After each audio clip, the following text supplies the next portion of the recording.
আসসালামু আলাইকুম ভাই, ভালো আছেন?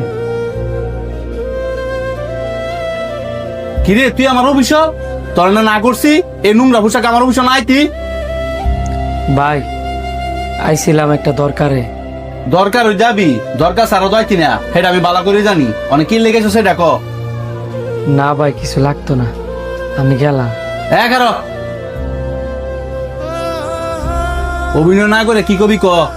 তকর দাবার স্বভাব ভালো না, পরে এলাকাবাসীর কাছে কি আমার নামে বদনাম করবি। বদলাম করবো কে লিগা? আপনি হচ্ছেন আমার আপন বড় ভাই, মন হইল আপনি অনেক রাগ আছেন, এই কারণে ভাবলাম অনেক জায়গা পরে আমনে। কাজের চাপ এমনিতে একটু বেশি, কি কবি অনেক হয়ে যাইগা, পরে আর দরকার নাই। আমি যে অটোটা চালাইতাম এই অটোটা নষ্ট হয়ে গেছেন গা, পরে ঠিক করাইতে অনেক টাকা লাগছে। ইয়ার মধ্যে আমার মায়াটা অসুস্থ হয়ে গেছে গা, এখন মায়াটার যে ওষুধ কিনে দিমু ওই টেয়াটাও আমার কাছে নাই। এখন আপনি যদি কিছু টেয়া দিতেন। প্রথমে বুঝছি টেল লেগে যাইছস, আমার কাছে কোনো টেমিয়া নাই। আমি কি তখন লেগে টেলে বই থাইনি। আমি তো আর একবারে টেয়া চাইছি না, 2 দিন পরে তো দেয়। কি অবস্থা দোলা ভাই, কেমন আছেন? ভালোই আছি। এই তুই গিয়ে কোন রমা দেব, আমি আমার শালার লগ কথা শেষ করে পরে তোর লগ কথা বলতেছি, যা।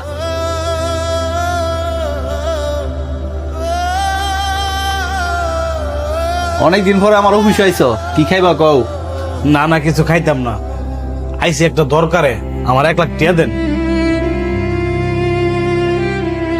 1 লাখ টাকা দিলে হইব নাকি আরো বেশি লাগবো?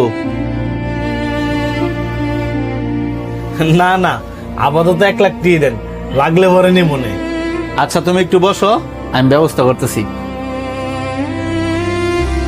ভাই আমি একটু বাইরে দিন। ঠিক আছে যা।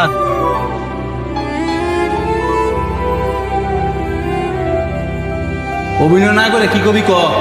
তকর দেওয়ার স্বভাব ভালো না, পরে এলাকাবাসীর কাছে কি আমার নামে বদনাম করবি। প্রথমে বুঝছি টেল লেগে যাইছস, আমার কাছে কোনো টেমিয়া নাই। আমি কি তখন লেগে টেলে বই থাইনি। 1 লাখ টাকা দিলে হইব নাকি আরো বেশি লাগবো?